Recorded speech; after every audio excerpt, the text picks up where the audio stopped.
Hola, ¿cómo están? Bienvenidos a MOL TV. Vamos a hablar del proyecto de pensiones que ha presentado el gobierno. Hemos ido conociendo detalles y en particular ahora último proyecciones a propósito de lo que pueda tener como efecto en el trabajo, pero queremos conversarlo en sus distintas dimensiones que puede tener, por supuesto, una reforma tan importante como esta. Estamos con Luis Larraín, bienvenido, muchas gracias por estar con nosotros. Hola Francisco, ¿qué tal? Director Ejecutivo de Libertad de Desarrollo, gracias por estar con nosotros. Queremos conversar de este proyecto en términos bien generales y después vamos a ir en cada uno de sus puntos, pero si yo te digo...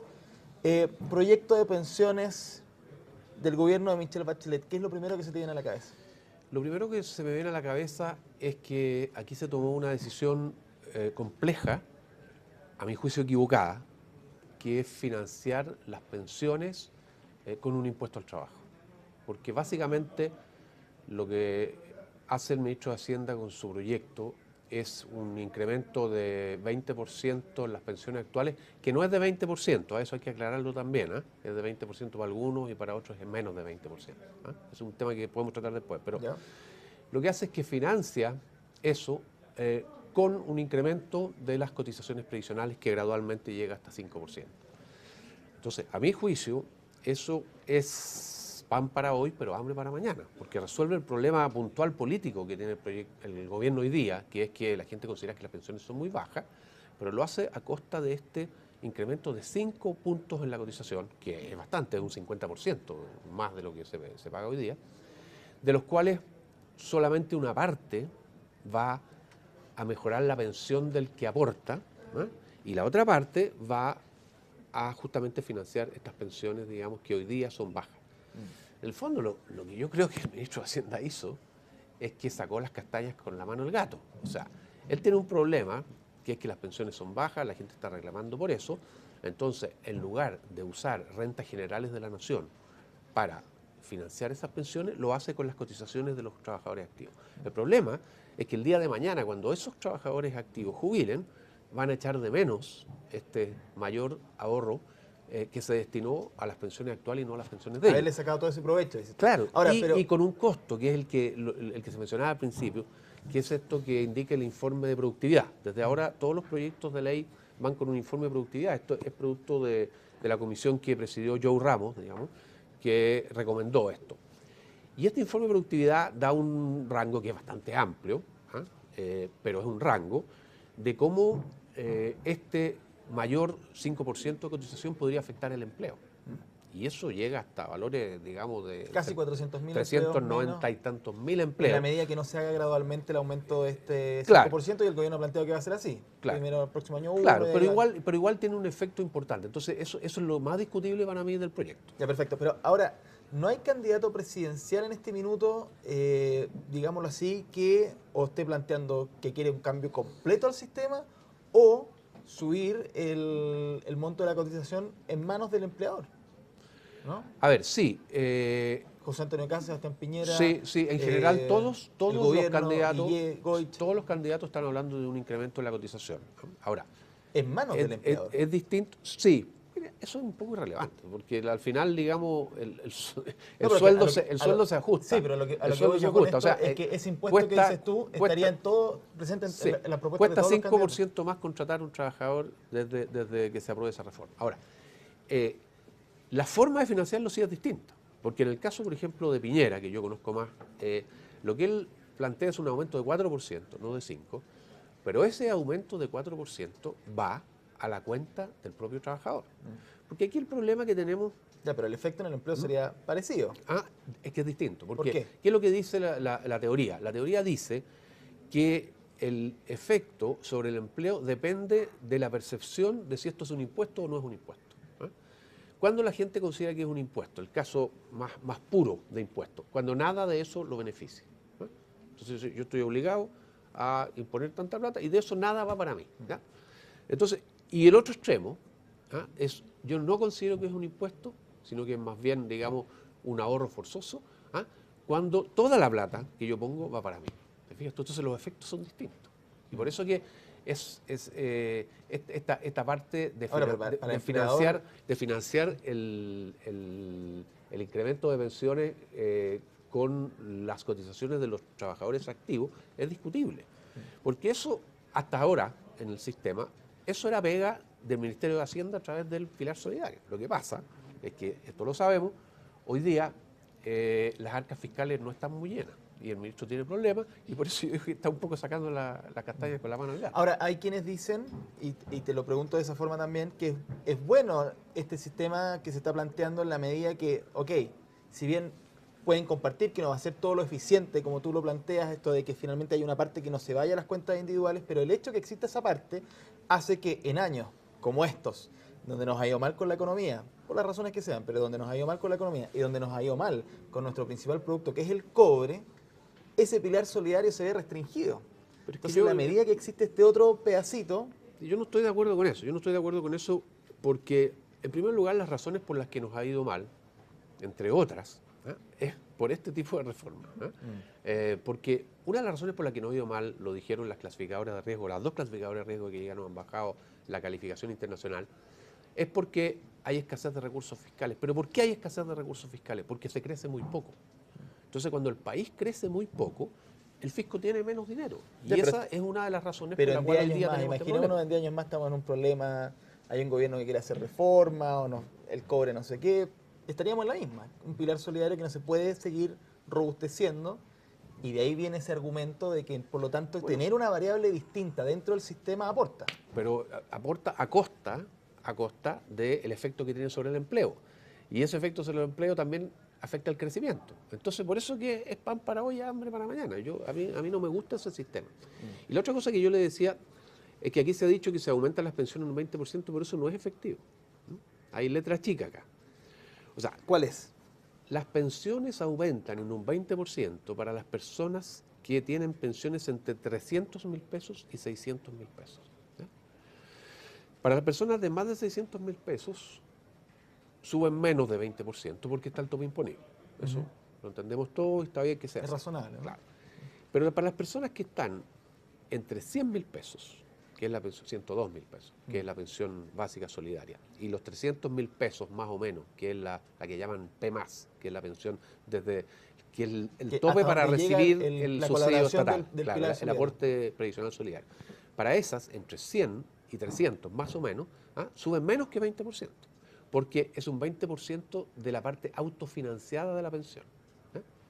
Entonces, y para los de menos de 100.000, o sea, para los de 102.000 pesos no sube nada, no hay incremento de pensión. Entonces, yo creo que hay que decir bien las cosas, o sea, el 20% es para ese tramo entre 300 y 600.000 pesos, pero hay más de 1 millón de personas que no reciben ese incremento de 20%. ¿Cómo lo hubiesen hecho ustedes? Si necesitan subir en un tiempo de corto plazo las pensiones, digamos ese mismo 20%. Sí, Porque hay quienes, pensando en Piñera, bueno, que plantean que la propuesta de él no te va a subir las pensiones dentro del poco tiempo. Vamos a tener que esperar un buen rato. Claro, yo creo, bueno, ahí hay una decisión que tomar. Lo que hace la propuesta de Piñera es que aumenta 4%, no 5%, Sí, sí. que todo eso va a la cuenta individual, Individual. con lo cual esa persona, la que está aportando, no, va a haber disminuido el problema de bajas pensiones en el largo plazo.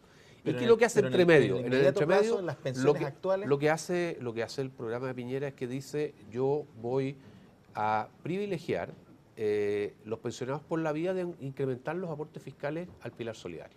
Entonces, y eso Pero empieza... eso se puede hacer ahora que estamos sea, reconociendo que estamos en problemas económicos, no bueno, estamos creciendo. esa Se es- espera que se crezca, pero quizás cuánto tenemos que esperar. Ese es el punto. En eso consiste una buena administración del gobierno y de la hacienda pública. Entonces, el Piñera no plantea que esto se incremente inmediatamente, sino que a contar de un año y hasta 8 años, entre 1 y 8 años, se van incrementando las pensiones para lograr este mismo momento. Obviamente que eso va a depender cuán rápido va a ser entre los 1 y los 8 años, de cuán eficiente sea la administración económica del gobierno, si es que Piñera es el ganador.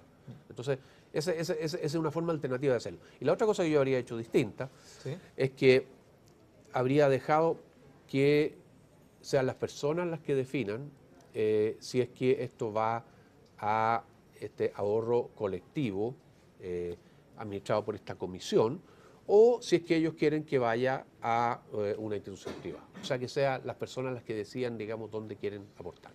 Esa es la diferencia, digamos. Y sin este componente de financiar las pensiones actuales, porque esa es pega del ministro de Hacienda. Déjame hacerte una pregunta que tiene que ver un poco de por qué llegamos a esto, Luis Larraín, en el sentido siguiente. ¿Qué tenemos presente hoy? Tenemos un movimiento, una coordinadora, No Más AFP, que ha logrado llevar mucha gente a la calle. No toda esa gente quiere terminar completamente con el sistema o modelo, pero creen que las pensiones necesitan un cambio importante y el tema de las AFP está muy mal, está deslegitimado. Esa es la realidad hoy. El gobierno se subió a un carro, no a este de terminar con la AFP, pero sí a hacer un cambio importante en el sistema porque añade este 2% de que se va a esta suerte de sistema de reparto en chico, por decirlo de alguna forma. Ok, pero ¿por qué cuando las fuerzas políticas, el escenario era más favorable, por qué no se hicieron los cambios antes? ¿Por qué cuesta en este país que estas cosas sucedan y que son más favorables de repente para un sector que quiere cambios, pero no tantos cambios? Porque mira, todos los cambios para mejorar tienen algún componente de costo. Tú tienes que sacrificar algo. La comisión Bravo, que es del mismo, lo nombró la misma presidenta Bachelet, o sea, no estamos hablando, digamos, de gente, digamos, que no piense como ella, era un grupo interdisciplinario, había gente de todos los sectores. Sí. Hizo varias recomendaciones, pero no se pusieron en práctica. Porque esas recomendaciones, entre otras cosas, incluían aumentar las cotizaciones. Y aumentar las cotizaciones tiene un costo, ¿te fijas tú?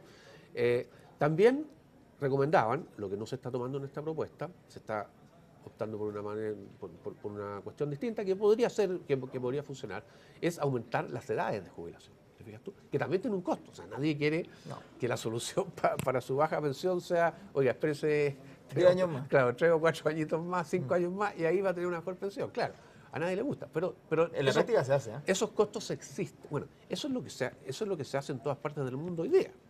Y los alemanes alegan porque ahora tienen 67 años de Yo te lo edad. pregunto desde un punto de vista más político. Te doy un ejemplo. ¿Sí? El cambio al sistema binominal se quiso hacer en Chile durante muchos años. Un sector estuvo muy en contra, por lo menos de los proyectos que se presentaron, pero decía que no.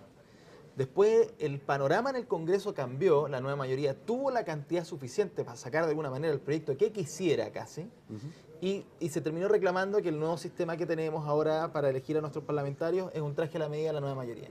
¿Por qué no se cambió antes para hacer algo que los dejara un poco más contentos a todos? A eso me refiero. Bueno, porque las reformas... No hay una visión... Las reformas que tienen costos son difíciles de implementar políticamente. O sea, todos sabíamos desde hace 20 años o más, y de antes incluso, que el tema de las pensiones de la mujer era un problema.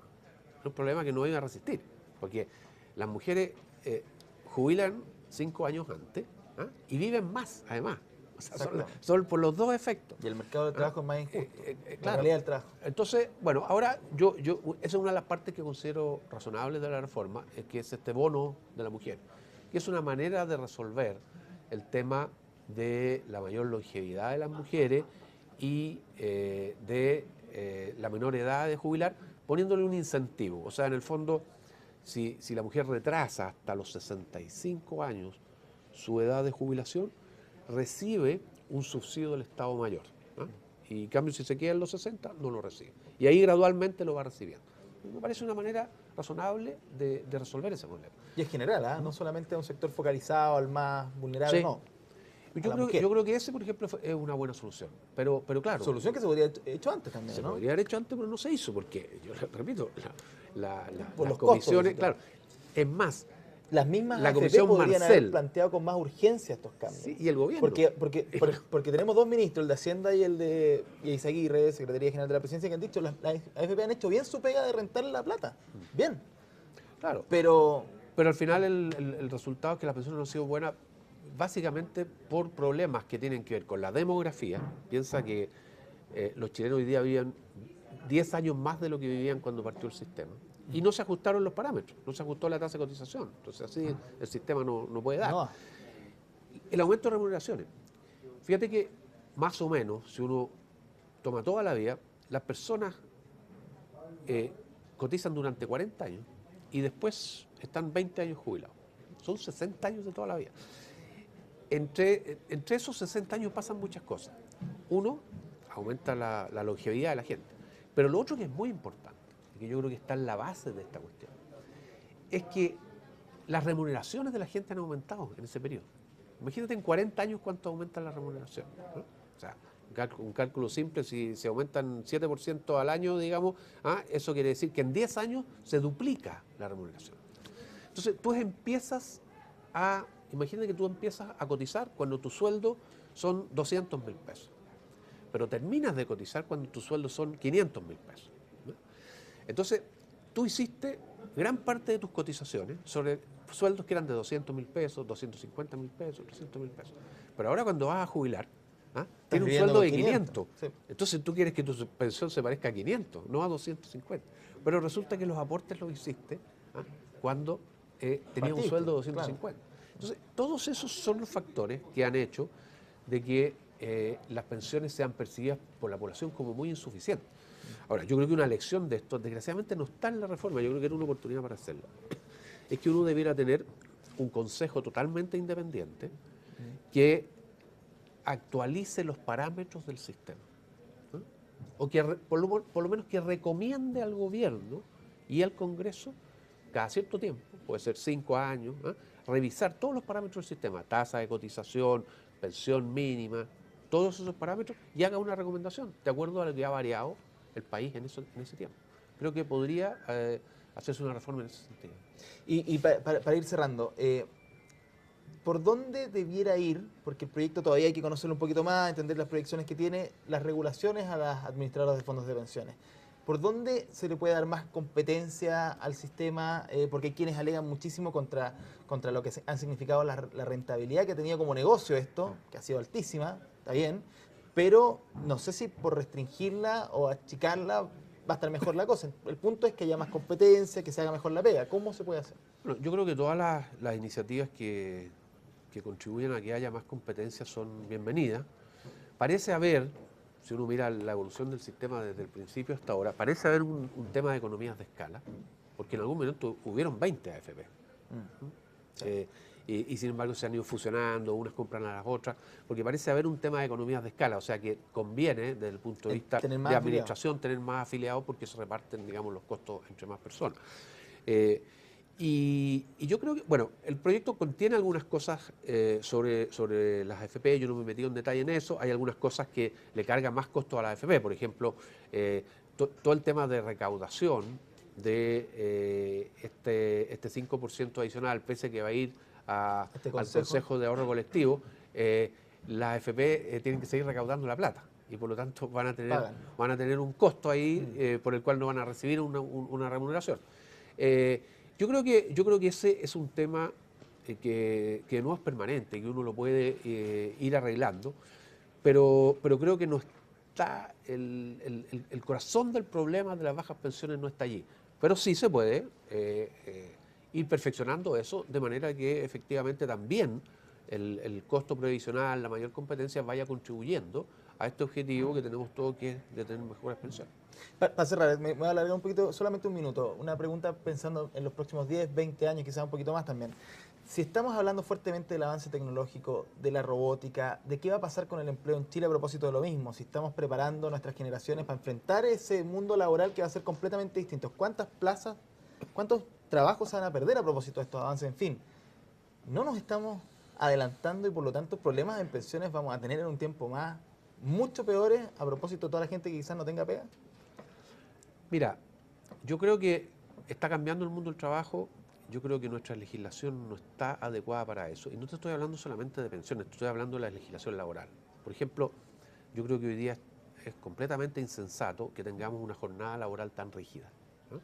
Que ni siquiera, tú sabes que hoy día ni siquiera, si el sindicato se pone de acuerdo con el empleador, puede variar la jornada de trabajo a la mayor conveniencia de los dos. No se puede. No es materia de negociación colectiva, te fijas tú.